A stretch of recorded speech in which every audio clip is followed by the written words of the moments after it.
come out here. So we have Cassidy. We have Catrina Lotz. We have Caity Lotz.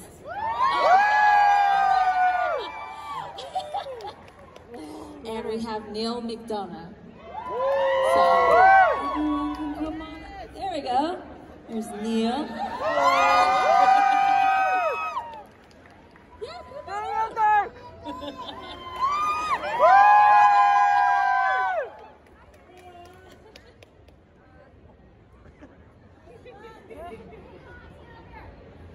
There she is. Hey!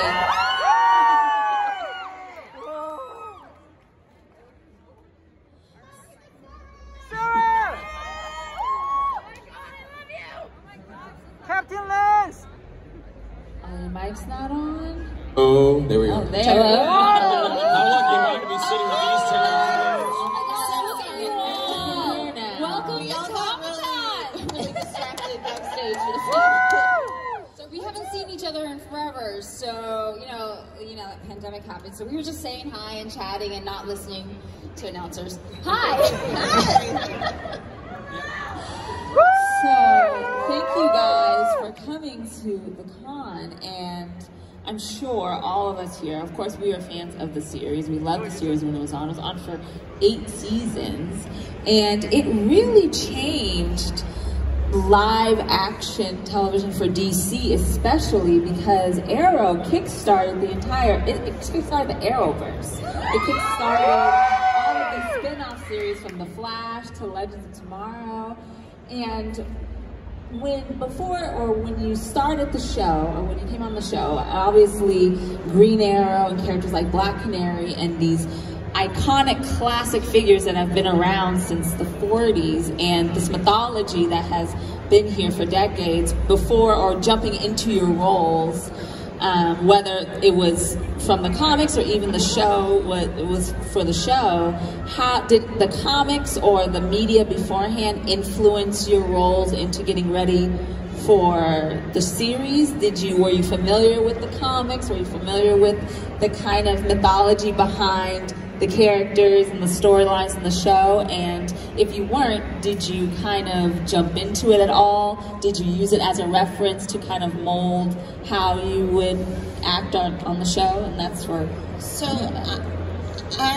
for me personally, I did when the time came, when it was appropriate to, because when I first had read the show, my character had not obviously grown and transformed into the Black Canary, so I didn't want to get ahead of myself. But yes, as soon as, I felt like the timing was right and my character's journey began down that road, I read up a lot about it. I mean, I definitely knew the comic book growing up, but I was more of a gamer growing up.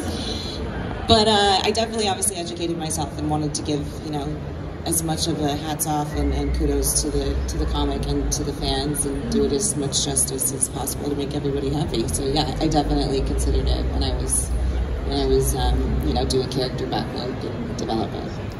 I mean, in terms of research, reading comic books is a pretty fun research thing to do. You're like, I guess I'll just have to read these comics. It's my job. Yeah, it's fun. I think the same thing. By the time I came onto the show, Arrow was already kicking butt on TV, and nobody had heard of Nyssa, so we basically changed her a lot from the comic book version, and Greg Rucka and everybody, they were on board with that. So kind of being able to do what we wanted with her was a lot of fun. So I felt not as much pressure as somebody, say, the Canaries would, because their characters are a little more according to Bible. So yeah, just having fun and the freedom to do that, and the fans allowing us to do that was pretty cool. As far as Damien Darhk, he was kind of an obscure character in comic books, so it really allowed us to delve in and make our own type of character with it. And Damien on Arrow was far different from Damien on Legends and on Flash. He was so much more serious and evil. But when I got to Legends and with Caity, we lightened him up so much he became like bad dad joke super villain, which was so much fun to play, and I had a wonderful time doing it. Yeah, baby! Damien, Darhk. Thank you. You were able to connect with that persona with working with the other people in the cast, or just focusing on the character itself? And I mean, I can ask you that same thing for your role as Iris on The Flash. How did you read up on any comics? Or did you read up, when you started the series, did you read up on the Flash comics before, or did you just kind of jump into the series with the writers and the creators of the actual CWs? I did. When I booked the role, I got really excited. I went to my local comic book store in Burbank and tried to do my research. But very shortly after, Jeff Johns was like, you know, we hired you for a reason. We feel like you bring the character to life. So make it your own. And that's what I tried to do. So, yeah. And I think just working with the other actors, we all created a chemistry and a bond, and we all made it our own thing. So, yeah. I was like, you were like, that's my sweater. Where did you get my sweater from? I gave you your sweater. I did. I gave it back. We did go golden. Yeah. And then, yeah, Candice and Keenan and I lived together. Oh, and I lived with Danielle. Oh my God. Wow. Who did you live with? My wife. That's right. Where's her vet? I can't see my wife. I basically got my job because of Caity.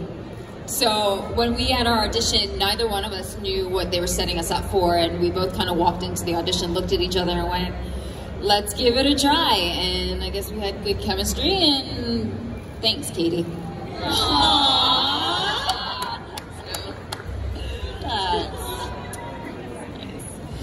Making wonderful friends and being around amazing other talent and individuals and people, and then coming out and being able to pay it back, and because of the fans, because of you guys that we're here. So thank you.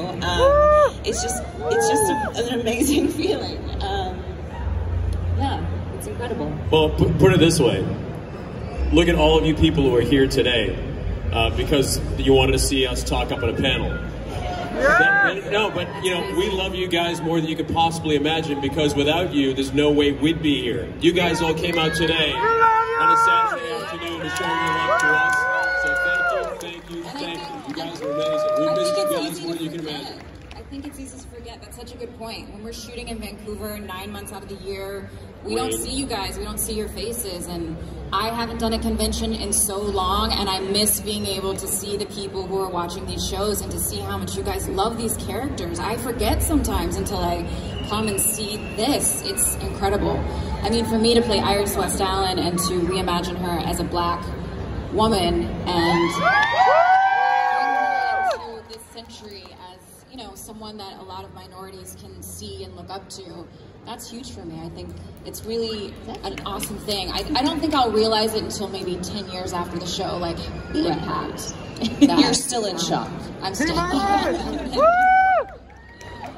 Yeah, I remember when Candice and I went out to lunch like a month ago or something, and there was 2 young girls that like came up and wanted a picture, and they were crying and they were so happy and so excited, and like both Candice and I were kind of like, they left and we were like getting misty-eyed, like crying at the table. Yeah, we were like, why are we crying? Because we hadn't been able to have any kind of fan interactions for so long because of COVID, and getting that like feedback, because if you're an actor on stage, like you get clapping and there's that connection and it's live, but on TV it's like we crickets exist, yeah. And then the crew's cut. not clapping for us. No, crickets, cut, let's go again. And so it's so nice and so important to be able to have that exchange, and it's quite fulfilling for us as well. So yeah, thanks guys. Yeah, thank you guys.